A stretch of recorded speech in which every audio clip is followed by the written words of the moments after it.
I'd also like to praise, like others have done, the role of the National Lottery for their continued investment in our Olympic and Paralympic athletes.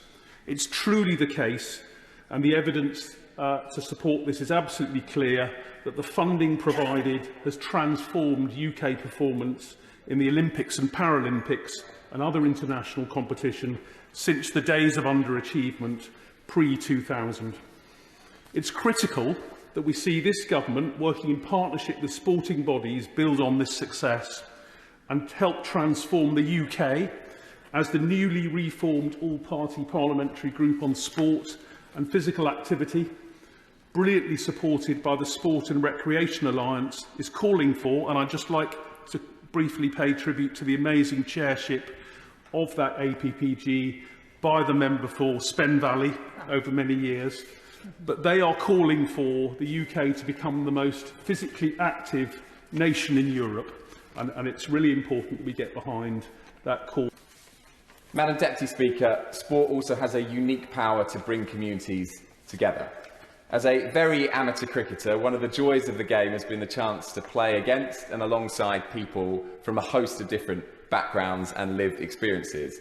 And in the last couple of months, that even extends to playing with Conservative MPs in the Lords and Commons Cricket Club. But there is a serious point here. The Sports and Recreation Alliance has found that 68% of people believe that community sports clubs and groups play a crucial role in fostering a sense of community in their area. Now, getting people more active, as I have impressed on everybody, is something that one government department can fix, because the reasons why people don't participate are so varied. Furthermore, there are metaphorical hurdles in the way, even when people don't want to take part. Facilities may be too far away, too expensive, or in too poor condition. And what we've seen recently, and all of us will have seen this in our constituencies, the rise in energy prices over the past few years that have led to so many leisure centres and swimming pools either closing, changing their opening hours, and we're seeing a lack of uptake in these sports. And so if we are serious about getting people moving, departments across Westminster need to engage.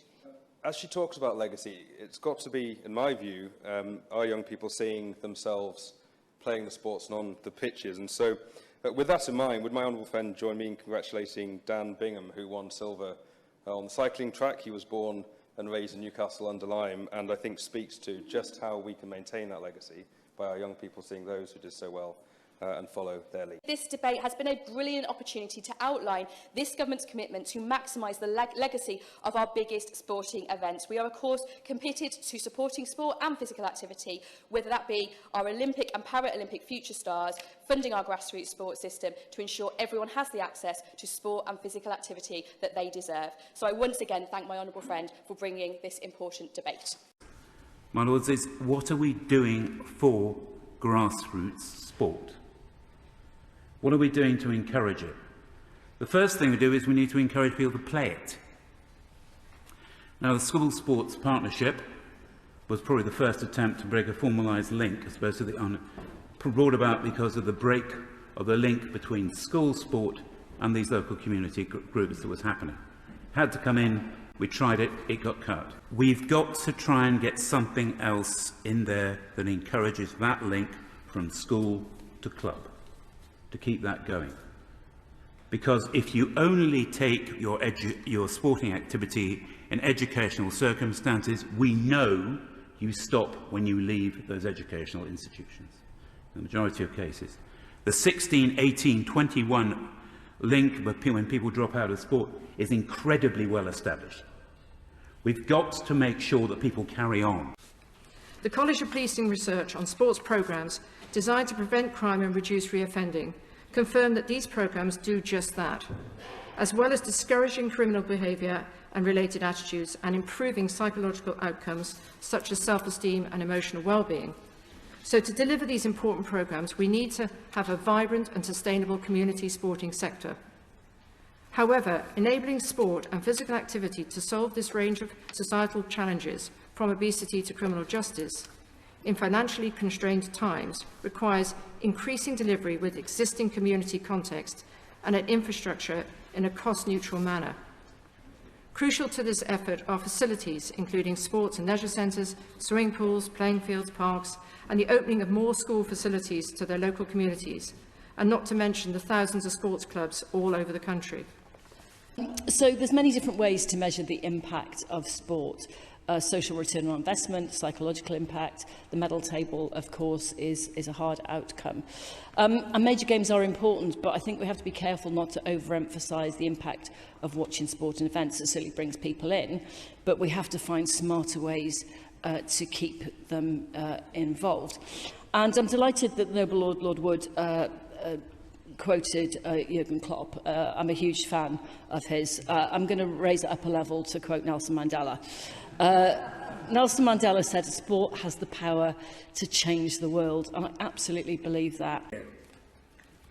Unfortunately, my Lord, there is no silver bullet to reducing growth in people living with major illness in short to medium term.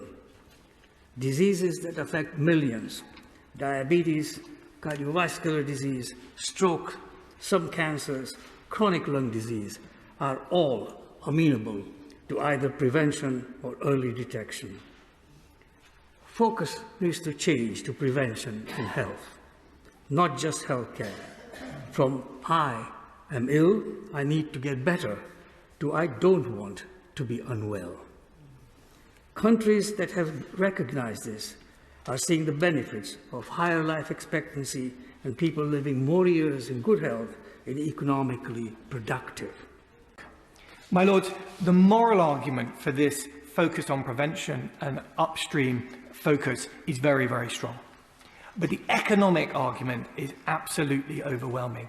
We cannot keep pouring increasing amounts of money into more hospitals, more doctors, more nurses, and more medicines in the hope that we can treat our way out of this problem. We do have to address the determinants of health. And I would like to ask the Minister very much what more can be done in this space. From a position of ambition for the NHS, we can't keep scapegoating the NHS for the poor health of our country. We do have to look upstream. My Lords, we all know that primary prevention avoids the manifestation of disease, improving health through information and lifestyle behaviour, which includes dietary and nutritious interventions, along with vaccination strategies to promote sexual reproductive health, along with family planning and mental health well-being.